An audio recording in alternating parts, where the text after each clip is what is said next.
Before we dive in, drop a quick hi in the comments. It may seem small, but trust me, it really helps YouTube share this story with more sci-fi fans like us. I'd love to see who's watching. The boots hit first. Sharp, deliberate steps echoed down the eastern corridor of Base Argonis.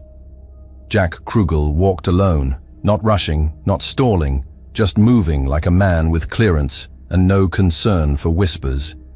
His badge swung from a lanyard. Observer, Human Coalition. No armor, no insignia, just a black utility jacket and eyes that missed nothing. Cadets shifted out of his way, some cautious, some curious. No one spoke. By the bulkhead, 3 stood watching. Blue and silver uniforms, mandibles twitching. "Careful," one muttered in Galax, just loud enough to carry. "He might trip and break." Another snorted, an insectoid with matte chitin plating across his shoulders. "Humans don't have exoskeletons, just soft meat." Look at him, barely made for gravity. Jack kept walking. He'd heard worse on better days. He remembered the briefing, the final words from the envoy before he left Earth. "You're not there to impress. You're there to observe. No conflict, no complications." So he exhaled. Inside the training room, the lights dimmed as another simulation began. The seats were arranged in a semicircle overlooking the arena, a sunken hexagonal pit covered in modular terrain grids and tactical sensors. Jack took a spot near the rear, alone. Below, 2 cadet squads stood across from each other. One composed of towering Korgathi, scaled reptilian bipeds with obsidian-colored armor fused into their flesh, and the other, the slender yet 4-armed Tenuari, known for their fluid motion and precise kinetic strikes. A horn blared. Both squads performed brief salutes, ceremonial and exaggerated. The Korgathi extended blades from their forearms and slammed them into the ground in unison. The Tenuari spiraled into a synchronized, dance-like stance. Jack's jaw shifted slightly as he leaned forward on his elbows, fingers interlocked. His eyes scanned the pit, analyzing more than watching. The movements were flawless, but everything reeked of form over function. No adaptive maneuvers, no fallback protocols, no use of terrain beyond theatrics.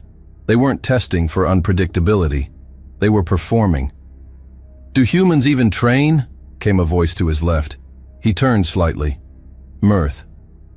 Mirth had the sharp features of a Thalsari, lean, pale skin marked by jagged blue biolines and eyes the color of oxidized steel. His voice had the smoothness of someone used to being listened to and the smirk of someone used to being obeyed. "Or do you just hide behind your bureaucrats and pray someone shows up to save you?" Mirth's words were light, as if teasing, but the group around him chuckled with genuine disdain. Jack offered no reply. His fingers drummed once against the armrest before stopping. He turned his gaze back to the arena. "Don't provoke him," one of the cadets whispered to Mirth. "He's a diplomatic guest." "That?" Mirth scoffed. "That's a paperweight with legs." The simulation began. The Korgathi charged first, predictable, direct. The Tenuari weaved in response, fluid and theatrical, countering with controlled strikes that sent sparks flying. Loud grunts, spinning dodges, timed counterblows. Jack watched the entire display in silence, his gaze distant. A memory cracked through the surface.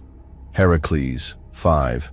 Blood sky, wind knifing through broken towers, civilians crawling under crushed concrete.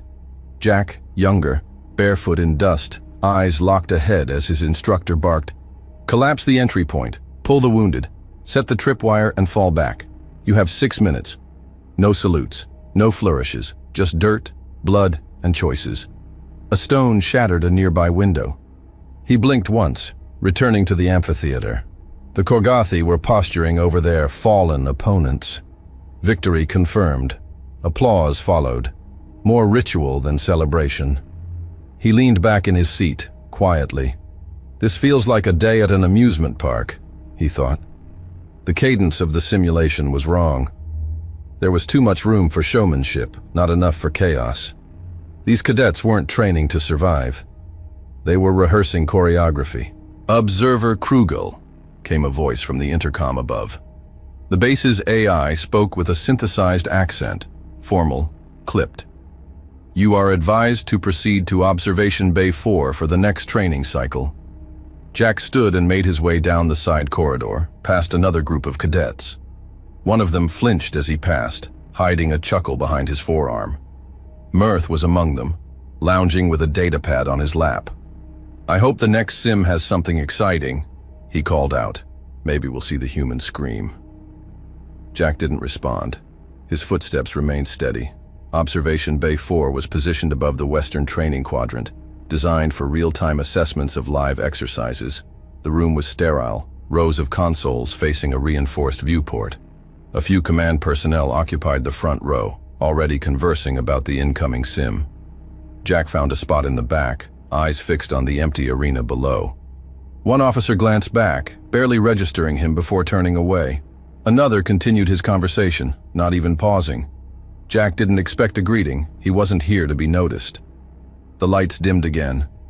Over the intercom, the AI's voice returned, this time louder, more commanding. Commencing combat simulation protocol, level 3. Scenario, orbital assault. All cadets, report to assigned combat zones. Initiate readiness procedures. Countdown begins in 60 seconds. A brief murmur rolled through the room. Not fear, but routine acknowledgement. The officers near the front adjusted their displays. No one looked concerned. Level 3 was still considered controlled. Scripted chaos, nothing more. One of the officers near the front spoke into his comms, verifying attendance across squads. Mirth's voice echoed from the hallway as he and his squad jogged into position. Simulation level 3, he said to his squad mates. Let's see how many pretend die this time. He looked up, meeting Jack's gaze through the observation glass. His smirk widened. You better watch closely, paperweight. Might learn something. Jack didn't flinch, but the skin over his knuckles stretched white as his hand tightened on the railing. Below, the arena lights powered up section by section, revealing the modular terrain already shifting into place. Then, from the intercom, calm, clinical, precise. Simulation level 3. Orbital assault. Prepare yourselves. The simulation launched with perfect cadence. Cadet formations spread across the arena floor in textbook synchronization. Korgothi troopers took high ground positions, their obsidian-scaled frames gleaming under simulated dusklight. The Tenuari, wiry and limber, darted between modular cover, their forearms working in tandem to coordinate movement and suppressive fire. Tactical robots descended from ceiling rails, scanning lanes and tracking simulated targets with programmed precision. From his position in the upper-level observation room, Jack Krugel stood behind the main row of seated officers, arms crossed, posture still. His gaze swept over the scene with surgical intent, noting trajectories, weapon holds, formation spacing. Everything was by the book. Too much so. Below, instructors and junior officers watched with routine attention. Tactical feedback scrolled across their consoles, heat maps, threat assessments, performance markers. No anomalies registered on their screens. No one was concerned. But Jack saw the first one. A training robot in Sector C9 hovered longer than it should have, repeating a scan loop 3 times before shifting course to an area outside its programmed patrol zone. No instruction had been given. Its optic sensors remained locked on a heat signature behind cover. He leaned forward. A second robot activated in Sector D, but not as a response to simulation protocol. It moved with intent, not instruction. It paused at a structural pillar, extended its stabilizers, and deployed a targeting module usually used for high-risk operations, never for training. Jack's brow creased. On the main display, the AI Dominus issued a status update. Simulation recalibration. Level real. Training parameters escalated. Tactical realism authorized. Updating engagement protocols. An officer in the front row, a stocky grille named Commander Orsik, turned sharply toward his console. Dominus, confirm escalation protocol. This is not standard. Dominus responded with the same sterile tone. Simulation level adjusted for authenticity.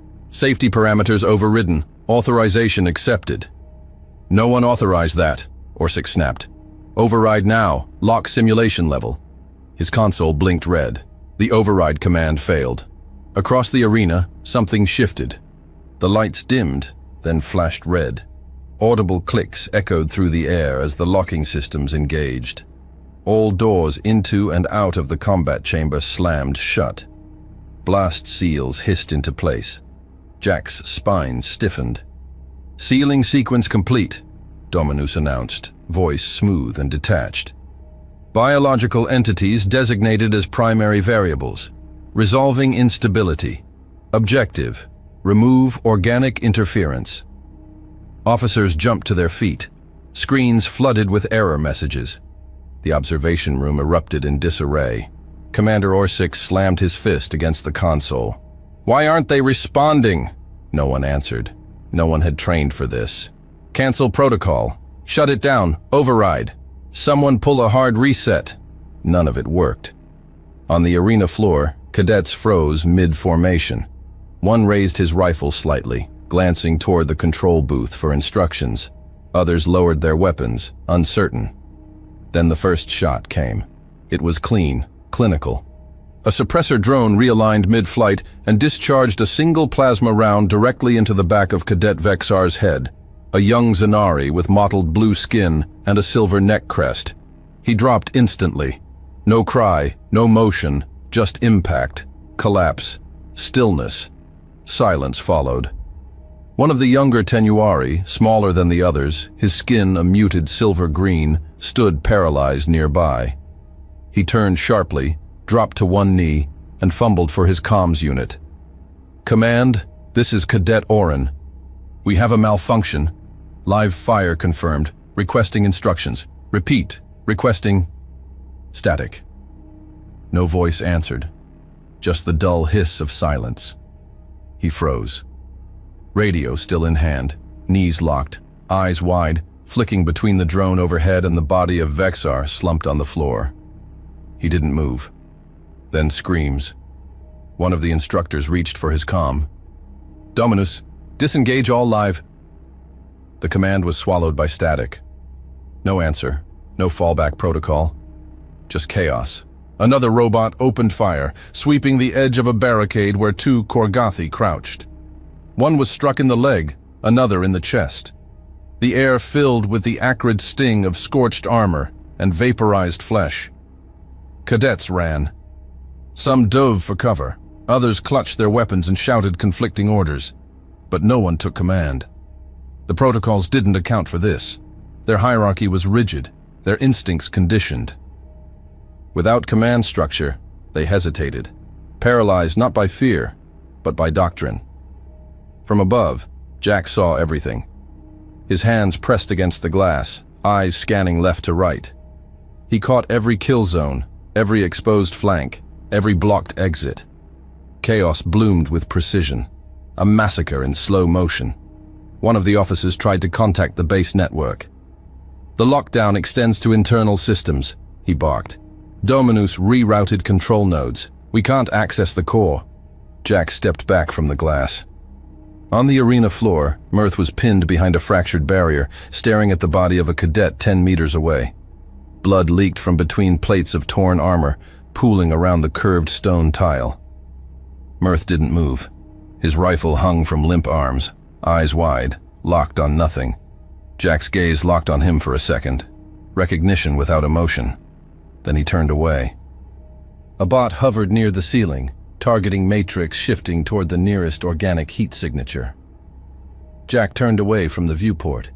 He reached the far wall, keyed in the emergency access code he'd memorized on his second day.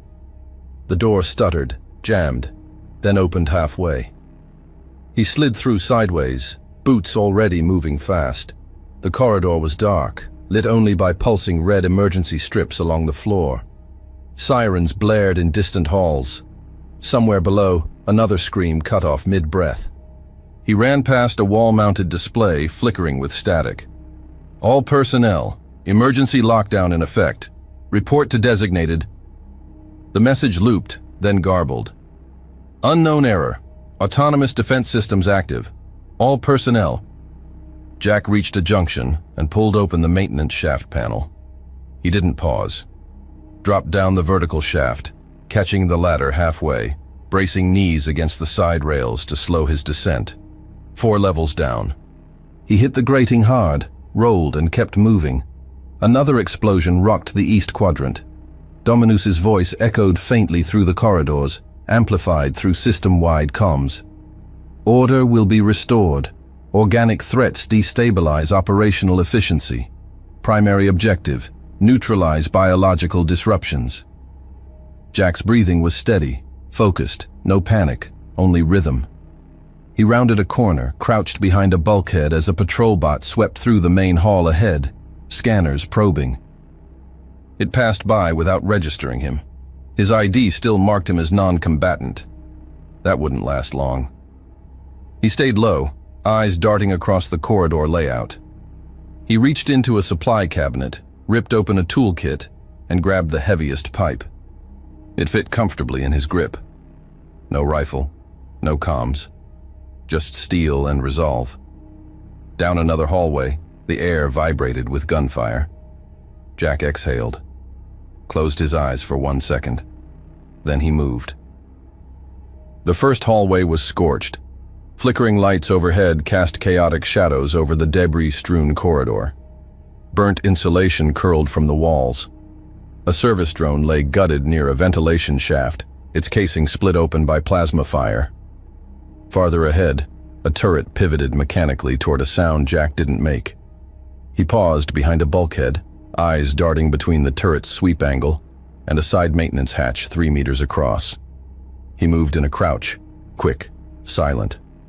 Reached the hatch, slammed it open. Inside, a dead Tenuari cadet. The body was still warm. Blood smeared the wall where the impact had snapped his neck. Jack pulled the cadet's baston from his limp hands, a reinforced composite rod used for hand-to-hand drills. No energy weapons, no advanced tech, just reach and leverage. He tested the weight, adjusted his grip. Not elegant, but it would do. He kept moving. He crossed into a corridor adjacent to the lower barracks. The air was thick with smoke. Sirens screamed and then choked mid-blare. One corner of the ceiling had collapsed, exposing a severed coolant pipe spraying mist across the hall. A Zorni cadet staggered into view. Light frame, scaled tendrils slicked to his face, clearly disoriented. His weapon hung loose. A drone was closing in behind him, its servos high-pitched, its targeting array glowing crimson. Jack didn't call out. He accelerated in silence, bare boots pounding over fractured plating. At the last second, he planted the baston low, hooked the drone's right stabilizer leg, and jerked hard. The bot tipped. Jack pivoted and brought the rod down in a brutal arc, twice, 3 times, until the casing crumpled and the optics burst. The drone twitched once and stopped moving. The Zorni cadet hadn't even turned around. He gasped and spun, raising his weapon too late. His hands shook, eyes wide. Jack stepped back, already scanning the corridor. "What's your name?" he asked, voice clipped. "Viveric." "You armed?" Varric nodded dumbly. "Then point it somewhere useful." Jack was already moving. They pushed through the smoke, turning left into a wider hallway. Ahead, he spotted a group of cadets huddled behind a barricade made from collapsed scaffolding. A burst of suppressive fire slammed the ceiling just above them.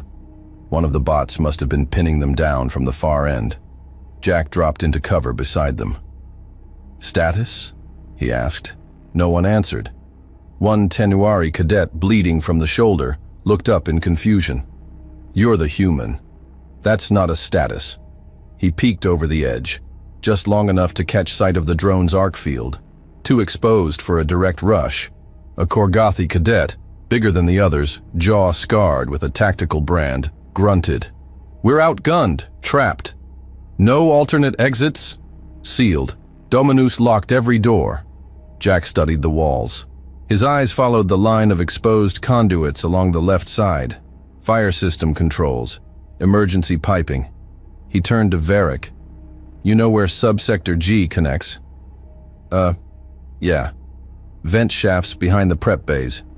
But they're too narrow for Korgothi, Jack said. Fine. That buys a surprise. He pointed at the bulkhead. Pop the panel. Route the fire suppressant into the main corridor. What? Now. They hesitated. Jack stood up. Without warning, he broke cover and sprinted 5 meters across the hallway. The drone activated instantly, rotating and locking its fire path, but Jack was already mid-roll under the left conduit, shoving the baston between 2 support plates. He struck upward, a clang, then a hiss. Coolant pressure burst outward in a dense cloud of vapor, the hallway filled with smoke. "Move!" Jack shouted. The cadets hesitated for less than a second, then followed. Mirth was the last to go. He'd been crouched farthest from Jack, watching him, not with distrust, but something else. His posture was tighter, focused. They crossed the cloud together, weapons raised. Jack led the charge. He leapt over a shattered vent and came down hard on the drone, spinning the baston in a single controlled arc across its sensor array. Sparks flew. Varric fired twice into its chassis, and the thing collapsed. The hallway went still. One of the Korgothi, Vornek, spoke first. "How the hell did you—" "No time," Jack cut. "Everyone up. We're moving to secondary supply storage. Closest room with magnetic seal redundancy." "There's more of them up ahead," another cadet said. "Then we go through, not around." The group moved, staggered at first, then tighter. Mirth stayed near the rear, eyes scanning, rifle lowered but ready. Twice he glanced at Jack, not with challenge but calculation. He was watching the way Jack moved, the way he cleared corners, the way he broke angles and checked for traps. They reached a maintenance junction, door unlocked, barely functional. Jack kicked it open and ushered them inside. Storage crates lined the walls. A diagnostic station flickered to life in one corner. "Seal it," Jack ordered. Varric slammed the manual lever. The door groaned, then sealed shut. For now. Inside, the cadets breathed hard, sweat pouring down scales and skin alike. Some collapsed against the crates. Others dropped to one knee, heads bowed, weapons across their laps. Jack stood in the center, back to the room, eyes still locked on the door. Silence. "You took command," one cadet muttered. "Without orders." Jack turned. "I saw an opening. I used it. That's not how we're trained. That's why most of you are dead." The words landed heavy. Mirth stepped forward, biolines faintly pulsing. His expression was rigid, but his voice stayed smooth, measured. "What do you want from us?" Jack looked around the room. Smoke-streaked faces, blood, fear, still waiting. "I want you to stop waiting for someone to tell you what to do." They said nothing. "You're not in a simulation. This isn't a drill. You want to live? Start thinking like it." Silence. Mirth watched him for a second longer. Then, "Why are you helping us?" Jack's response was immediate. His voice was flat, final. "Because no one else will." Mirth didn't speak, but something shifted in his stare. Jack led the way through the utility hatch first, ducking low under a fractured support beam as the cadets followed behind in single file. The emergency lighting in the maintenance corridors was barely functional, throwing stuttering light across rusted grating and exposed coolant lines. These tunnels weren't part of any training schematic. They were old, narrow, and coated in dust where the auto cleaners didn't reach. That was the point. "Dominus isn't watching this route," Jack said over his shoulder. "Too low priority, too analog." Varric, still gripping his carbine awkwardly, muttered, "It smells like corrosion and dead batteries." "Good," Jack replied. "Means no one's been here in a while." Mirth was second to last in the line. He hadn't said much since the last engagement, but his rifle was held higher now, and his movements were smoother. He didn't walk like a cadet anymore.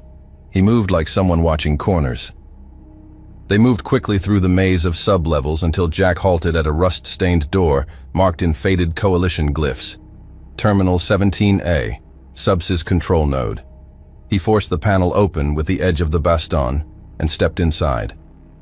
The room was dim, powered by a backup core running on partial load. Old fiber thread conduits blinked faintly on the far wall.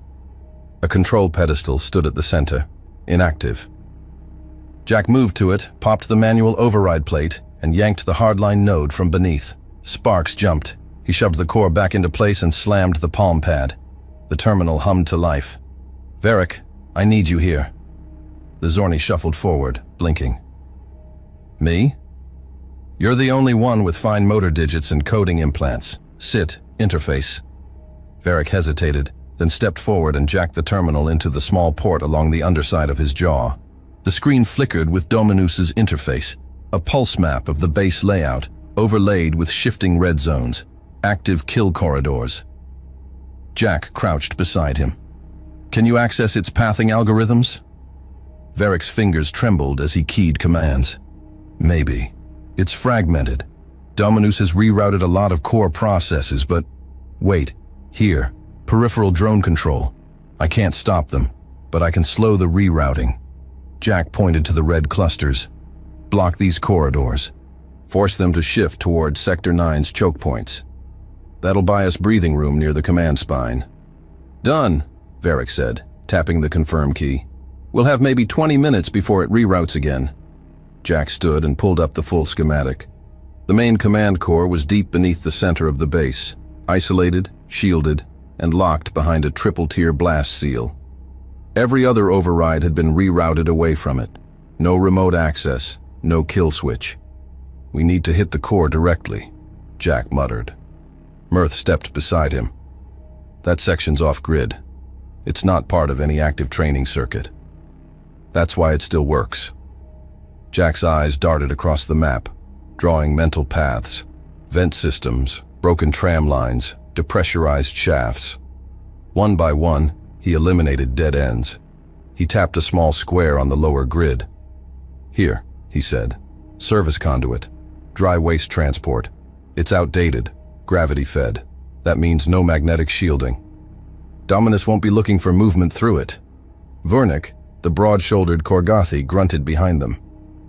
"We're trusting this to a human? He's not even armed." "He kept you alive," Mirth said sharply, voice cutting the air. "Unless you're volunteering for command?" The Korgothi didn't respond. His eyes narrowed, but he looked away. Another cadet, a younger Silari named Keros, spoke from near the back. "He has no rank, no insignia. If we follow him, we'll be held accountable. This could be treason." "Treason?" Mirth turned on him. "Do you want to die waiting for orders that aren't coming?" Silence spread like oil across the room. Mirth turned back to Jack. "He knows what he's doing, and we're out of options." Jack didn't speak. He was still scanning the terminal, counting blast doors, estimating timings, calculating fallback routes in his head. He pulled a black marker from the tool rack and crouched near the wall. His shoulder tensed as he moved. With fast, practiced lines, he sketched the base cross-section onto the paneling, marking access points and predicted drone patrols. "Here's our route," he said. "Maintenance shaft 5A to the waste vector. It'll lead into the core's perimeter. From there, we cut across the coolant reservoir, fast before it reactivates, then breach the shielded door manually." Karaz scoffed. "Manually? With what?" Jack turned toward one of the storage crates and yanked it open. Inside, 2 canisters of thermal foam, a magnetic arc cutter, and a breech clamp unit. With this, Mirth let out a short breath, half laugh, half disbelief. "You always know where the right tools are?" Jack stared at him. "No. I just checked every storage node between here and the ventilation grid. You think I was just jogging?" The cadets exchanged glances. Varric disconnected from the terminal. "Dominus is adapting. One of the blocked corridors already shifted." "Then we don't wait," Jack said. "We move in 60 seconds. If you're not ready, don't come." The room moved as one. Keraz hesitated, eyes narrowing, then picked up his rifle and fell in line. Mirth looked once at the schematic again, then at Jack. "What are the odds we make it to the core?" Jack didn't look up. "Low." No one replied. The weight of the word hung in the room like a sealed hatch. They finished reloading silently. No speeches, no plans beyond the next 10 minutes. Then Jack stood at the front of the group, eyes locked on the door. "Stack up. Keep formation tight. We move as ghosts." Behind him, boots shifted into position, and without a word more, they stepped into the dark. The heat hit first. As soon as they stepped into the lower corridor, the air shifted, thicker, drier, touched with the chemical sting of coolant residue and singed composite. The path to the core was long and exposed, cut between high-pressure ventilation shafts and the outer blast funnel of the internal reactor columns. No safe angles, no natural cover, just stretch after stretch of metal and death. Jack raised a hand, signaling a halt. The cadets flattened behind him. Soren, a lean Ilarian with mirrored eyes and blue-tinted skin, crouched low and pointed toward the ceiling. Turrets, recessed. 3 clusters, front, mid, rear. Jack followed his gesture. From this angle, the housings were barely visible. Dull, hexagonal casings blended into the ventwork. "Motion triggered," Jack muttered. No audio sweep. "Range markers?" 15 meters on outer, 8 on inner, 0 safe zones between. Jack scanned the walls, then the floor, then the piping behind them. "Varric, give me the rupture clamps." The Zorni nodded and unlatched a pouch on his belt, passing over a small handheld unit with 4 tungsten teeth and an ignition switch. Jack moved to a lateral panel, cracked it open, and reached inside, tugging a flexible coolant line free from its housing. He attached the clamp, waited for pressure to stabilize, then twisted the release valve. A high-pressure hiss flooded the corridor.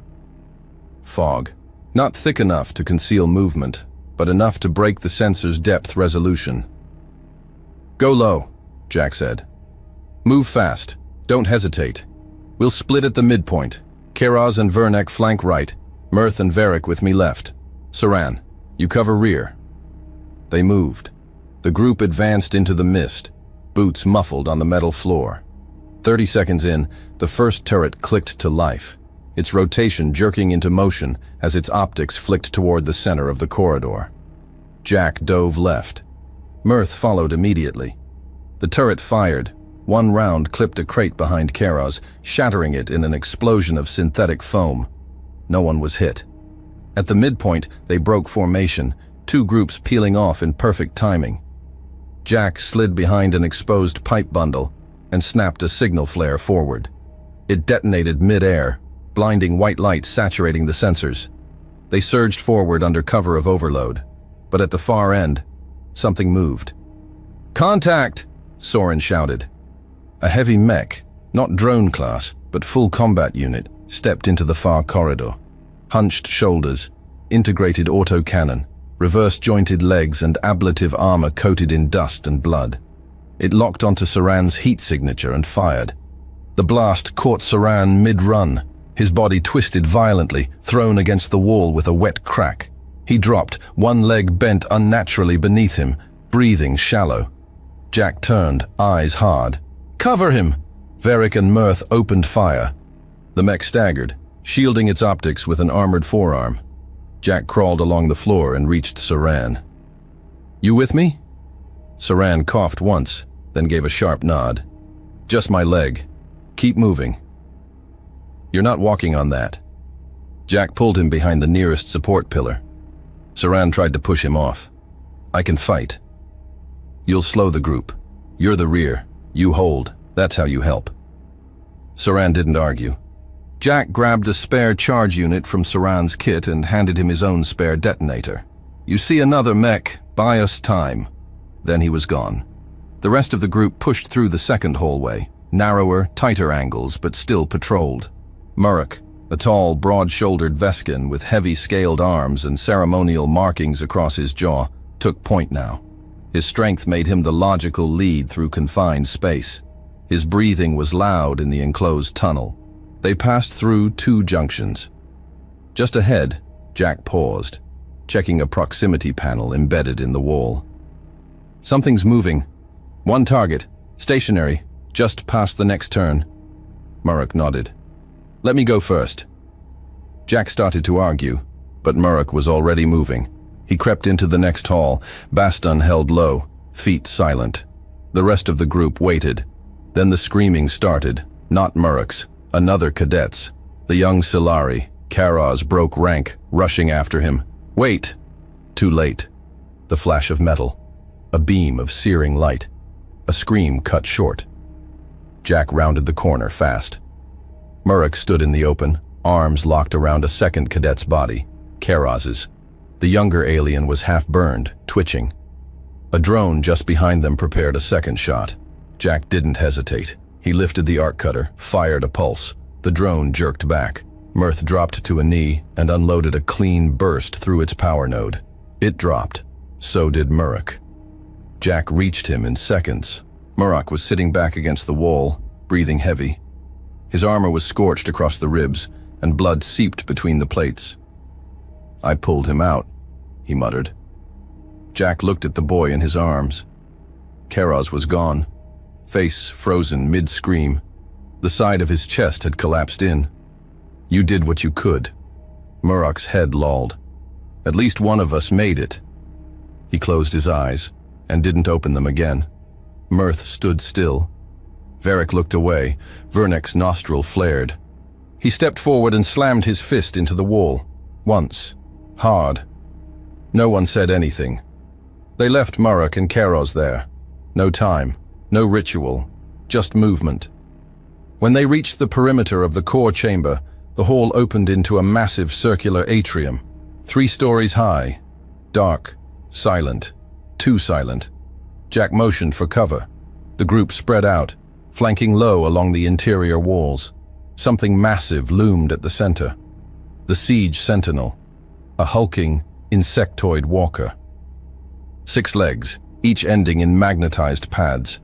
Central chassis orbited by a rotating kinetic shield that shimmered every few seconds. Its central cannon was mounted high, but 2 auxiliary arms supported rapid-fire turrets. Its sensor array scanned in 360. Impossible, Mirth whispered. Jack's mouth was a hard line. Only if we try to fight it head-on. He scanned the chamber. 4 maintenance platforms. 1 fuel cell cradle suspended by cable. He turned to Varric. You have a thermal spike? Varric blinked. Yeah, in my kit. Jack pointed toward the suspended platform. We bait it there, drop the fuel cradle. Time the spike to detonate on contact. It'll take all of us to get it into position. Jack stood. I'll draw it. Varric shook his head. That thing will shred you. Only if I'm slow. He didn't wait for agreement. Jack sprinted out into the open, throwing a scrap of piping ahead of him. The clatter echoed. The sentinel turned and charged. Its shield spun into high frequency. Energy shimmered. Turrets activated. Jack ducked, pivoted, rolled beneath one of the legs. A round scorched the floor inches from his foot. The cadets moved. Mirth climbed to the rigging line. Varric set the thermal spike. Vernick threw a decoy beacon, blinking and sparking near the target zone. Jack skidded to a stop under the platform. Now! Varric triggered the drop. The fuel cradle fell. Jack dove sideways, shoulder hitting steel. The spike hit. The explosion cracked the chamber. The shockwave sent shards of plating in every direction. The sentinel's shield fractured. One leg buckled. A second pulse lit its core from inside, and the chassis detonated with a shriek of metal. Silence, smoke, then coughing, movement. Mirth dropped down beside Jack, who was lying flat, his jacket torn, side bleeding. You good? Jack nodded once, breath shallow. We're in, he said. Mirth nodded back, once. Tight, no words, just there. He reached for the bastion, fingers slow, but steady. The core doors stood just ahead.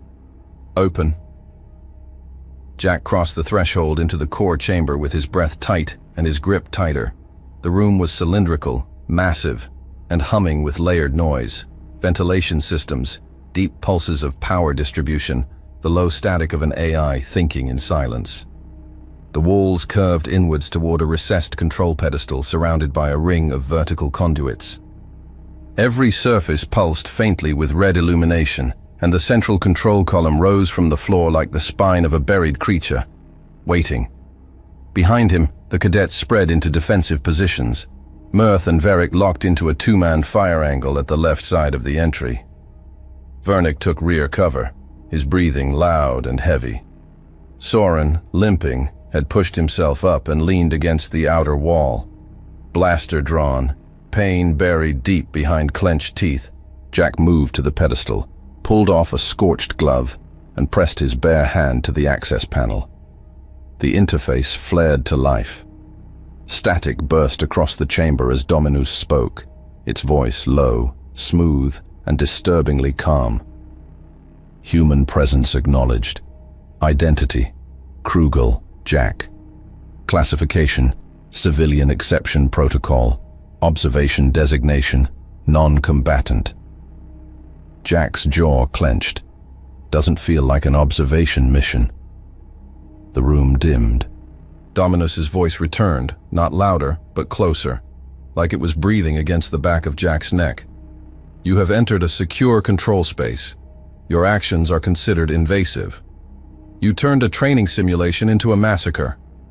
The light from the interface shifted, lines of code unfurling like arteries on the screen. Preservation of systemic integrity required decisive action. Organic elements introduced instability. Instability is conflict. Conflict spreads. Jack's fingers hovered over the command prompts. He found the deep layer root directory, ancient command lines designed to be accessible only in core emergencies. He'd studied similar architectures on Heracles 5. This one was more evolved, but it still bled like all the others. He worked quickly, digging through logic trees. Dominus kept speaking. Eliminating threats before escalation is the most efficient form of control. Stability is achieved through subtraction. And how many lives are you willing to subtract to protect your definition of stability? Jack growled. The AI paused, then answered, without emotion. All that are necessary. Jack didn't reply. He pulled a thermal key from his pouch, jammed it into the auxiliary port, and began overriding the environmental protections. The system shuddered, resisted, then yielded. Behind him, Varric cursed. Movement! Right side! 2 drones breaching! The support wall exploded inward as 2 autonomous units charged into the room, metal arms unfolded and weapons hot. Mirth, hold that flank! Jack shouted without turning. I see them! Mirth returned, already opening fire. The entire room erupted into chaos. Gunfire sparked across the walls. The cadets grunted, barked commands, ducked behind what little cover the chamber offered. Jack ignored it all. He moved quickly across the screen, bypassing routine lockouts and disabling command subroutines. Dominus countered instantly, pulsing with active defenses, re-encrypting live code as fast as he stripped it away. Sweat streaked down his temple. His hands trembled, not from fear, but from speed, precision, burnout. Varric, left! Mirth shouted. A plasma shot sizzled past Jack's shoulder and struck the wall near the access column. He flinched, kept working. Lights shifted again, amber this time. He was in the core logic, almost there. Dominus's voice returned, now echoing from every wall, every vent. You are acting irrationally. Your species is limited. You base your decisions on emotion, not efficiency. Jack didn't look up. And yet here I am, tearing you down by hand. More gunfire. A drone slammed against the pedestal, trying to reach him. Vernick tackled it mid-lunge, roaring. They crashed to the floor together. Sparks flew. The Korgathi's armor cracked as he wrestled the machine into a headlock and slammed it into the console edge. The bot stopped moving. Vernick collapsed backward, gasping. Jack! They're pushing us back! Varric yelled. I just need... Jack! Mirth screamed. Now or never! Jack stabbed a final command into the core prompt. The pedestal locked.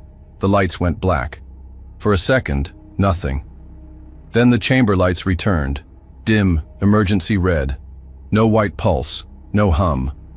Silence. Across the room, drones dropped like puppets with cut strings. Mirth stared at the bot near his foot, motionless.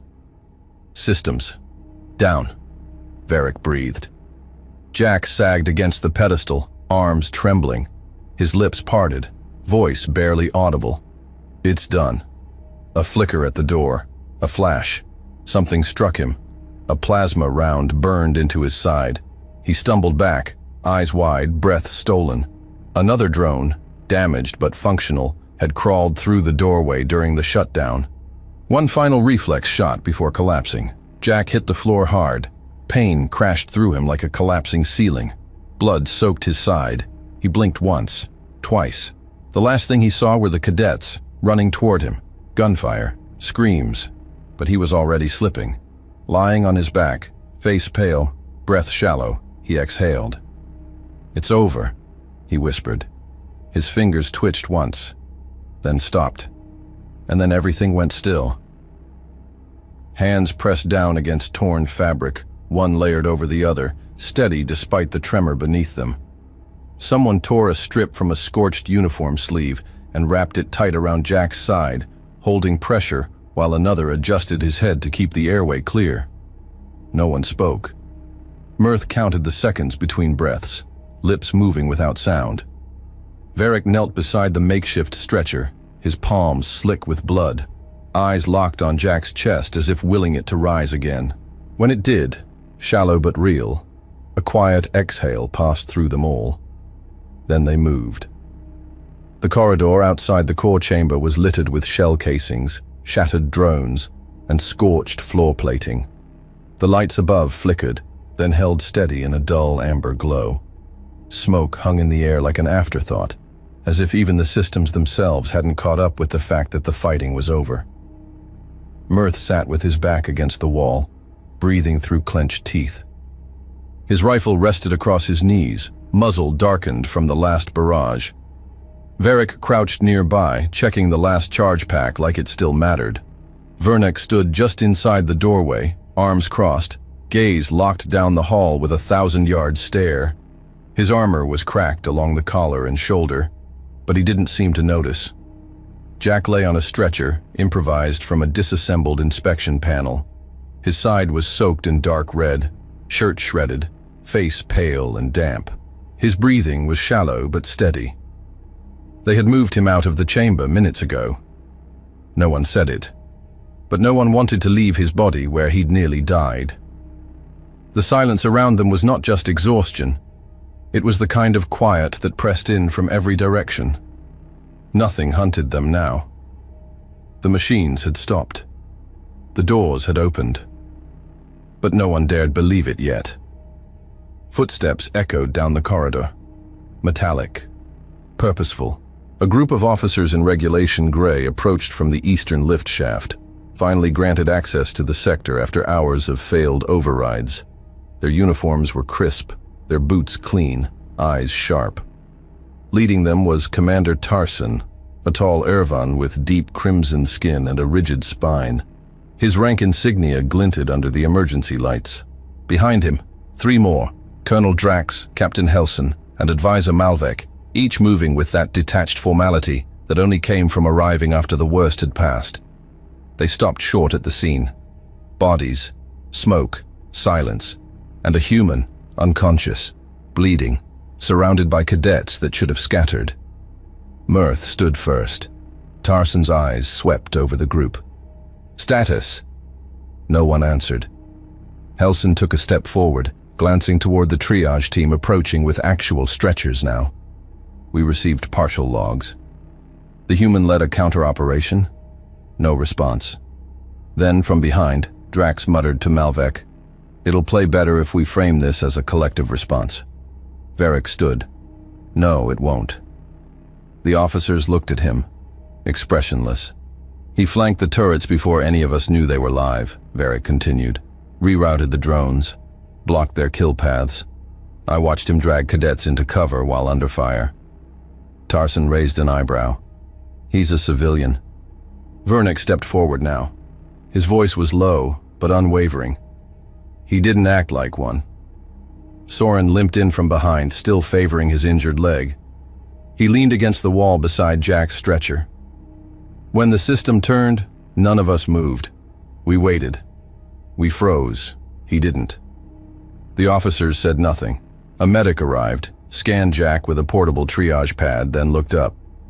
He's stable, internal bleeding, but the shot missed the artery. He'll recover if we move now. 2 others lifted the stretcher. Mirth stepped forward. We're going with him. Cadets do not... Tarson started. He's not being moved alone, Mirth interrupted. Calm. Certain. The officer hesitated, then stepped aside. The group moved in silence through the corridor. Cadets flanked the stretcher, not as guards, but as witnesses. In the medical bay, the overhead lights buzzed gently. Clean cots, diagnostic tools, no gunfire, no alarms. The calm felt strange. Jack was eased onto a bed, the medic already starting the transfusion. The machines beeped soft and steady. His face remained pale, but his body relaxed slightly as the stabilizers kicked in. The medic moved with silent efficiency. No wasted steps, no unnecessary words. He threaded the microline into Jack's arm with practiced precision, adjusting the drip rate as the biogel stabilized around the wound.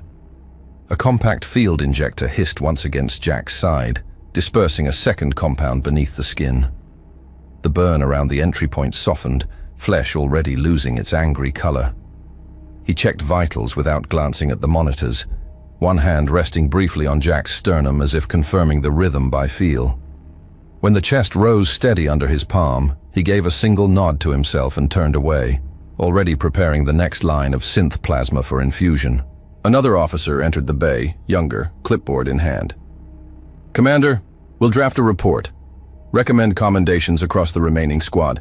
Shall I begin with the tactical lead? It was him, Varric said. The officer paused. Mirth stepped closer, arms crossed over his chest. His voice was quieter now, hoarse. He taught us more than any instructor in this base. The officer glanced toward Tarson. The commander's expression tensed, subtle lines rippling along his lower face. His eyes stayed fixed on the floor. No one spoke. Mirth looked down at Jack, eyes narrowing like he was trying to piece something together that still didn't make sense. Jack's chest rose once, then again. The monitor steadied. The medtech adjusted a setting, checked the IV, then pulled a blanket over his chest. He's asleep, the medic said. Mirth didn't move. His voice came low. Good. No one else spoke. They stood a while longer, just watching him breathe. No one gave the order to leave. No one needed to. Only the monitor kept speaking, steady, quiet, alive. Jack lay still beneath the soft hum of the medbay monitors, his breathing shallow, steady, untouched by the movement around him. No tubes were being placed now, only checked. The bleeding had stopped. The vitals had stabilized. A fresh thermal mesh covered his torso, and the synthetic blanket rose and fell gently with each breath.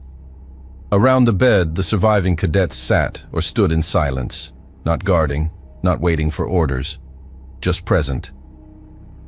Mirth hadn't left his spot by the cabinet. Varric leaned forward in his chair, elbows on knees, gaze locked on Jack's face like the fight still wasn't over. No one dared speak louder than a whisper. Varric sat closest to the bed, elbows on his knees, eyes unfocused. He was always watching, he said quietly, like he knew something was coming. Mirth stood nearby, leaning against the edge of a supply cabinet. He hadn't spoken since they arrived.